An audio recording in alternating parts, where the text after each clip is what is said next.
Hi, I'm Chef Tejwan Singh and today you're going to learn about various fish cuts.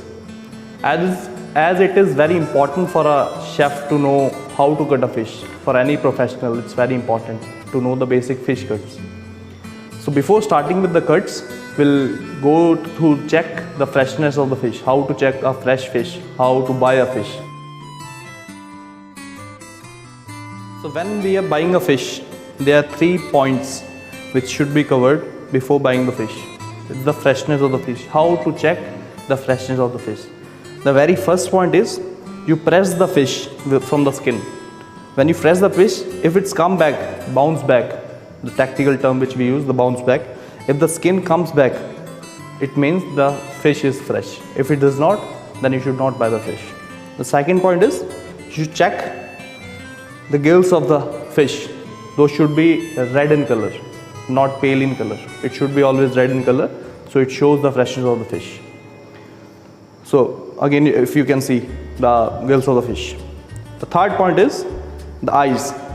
The eyes should be black in color. It should not show that the eyes are dead, or it should not show the whiteness in the eyes. If it's black in color, it means the fish is fresh. So let's start with the cutting. It's important to remove the extra part of the fish which are not required in any further cooking. So those parts are, for example, head, tail and fins. The first we'll remove all the fins.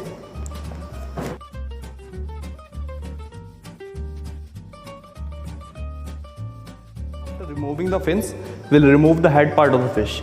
It's very important to remove the head because it must be very slippery.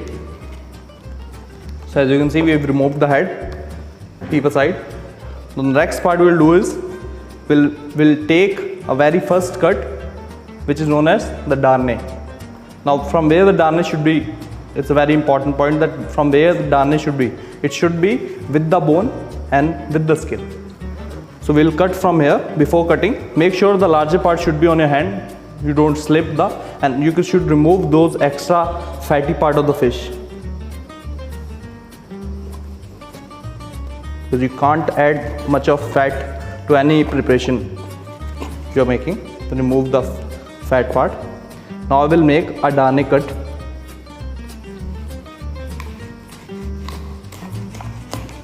Now here it will be a little difficult as you're cutting the spine of the fish. So you just press a little hard with the thumb and you can hear the voice. It's cracking the spine now. So this is what a darne cut looks like. You see the bone intact with the flesh, and this is the flesh. So this is known as the darne cut. Now moving forward, now we will cut the tail part. The tail part we don't use in any kind of cooking, but we can use in any kind of stock we are making or any kind of soup we are making for the flavoring agent. So we'll remove the fish. You heard the voice, that's a spine which we are cutting through.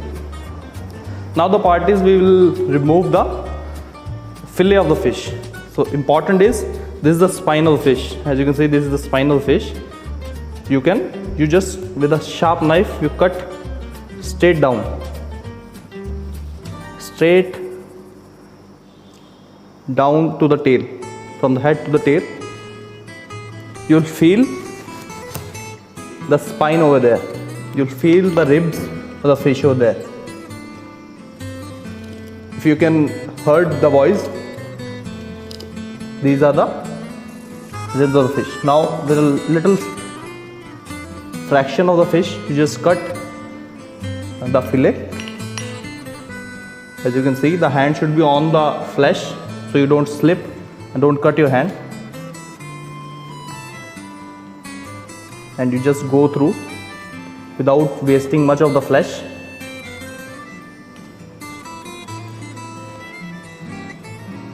Go down and just cut it with a whole knife.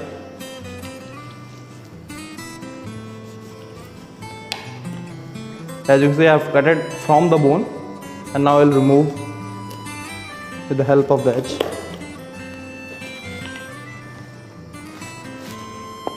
As you can see, the whole fillet is out with the skin.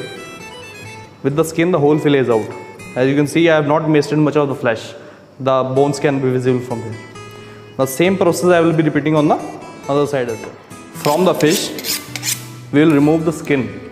So before removing the skin, make sure all the unwanted fat which is attached with the fish flesh, you should remove those. You should cut from a side. It should be very attractive. If you see a fillet, it should be on equal side, both the side you will see the flesh. Now how from the skin. Now this is the head part, this is the tail part. Before removing the flesh, make sure from the tail you remove a very little of the flesh so you can see the skin.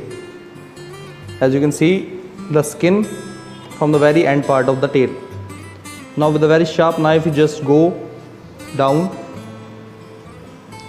to the fillet and you can see the skin over there, and you just go with a very steady hand on the top of the flesh.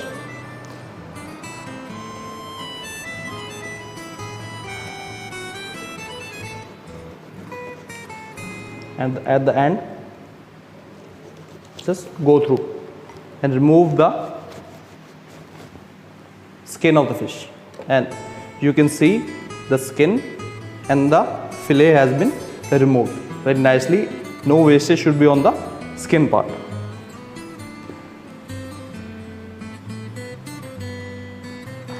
Now from the another fillet of the fish with the skin, we will take a steak out of it.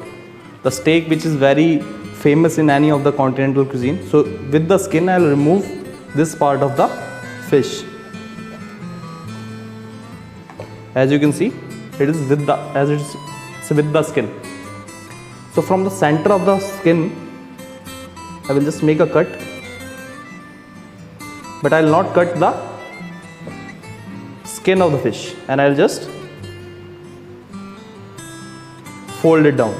So you can see the skin of the fish is visible, both the part of the flesh are there.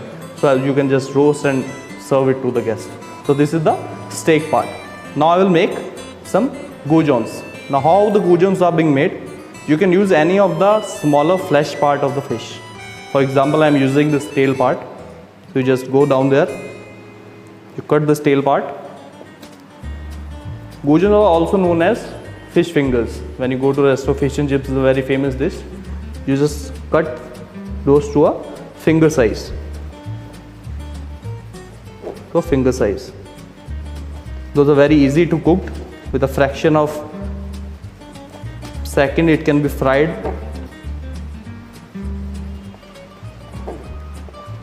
So those are fish fingers or goujons. Now from the very part of the fish which is fillet, the another cut which we will be taking out is pourpoint. It's a French term which means any flesh of a meat which is stuffed and rolled. So I'll take this much of flesh out, and you just need to scatter it a little with a little hint of a knife. You just scatter the meat a little, and you can see I've made enough space for any stuffing you can put in here. For example, you're putting any nuts or any kind of herb in it, so you just roll it down to very end and you will get a pourpoint. It's very simple. The session is quite useful and knowledgeable for you. Keep learning. Thank you.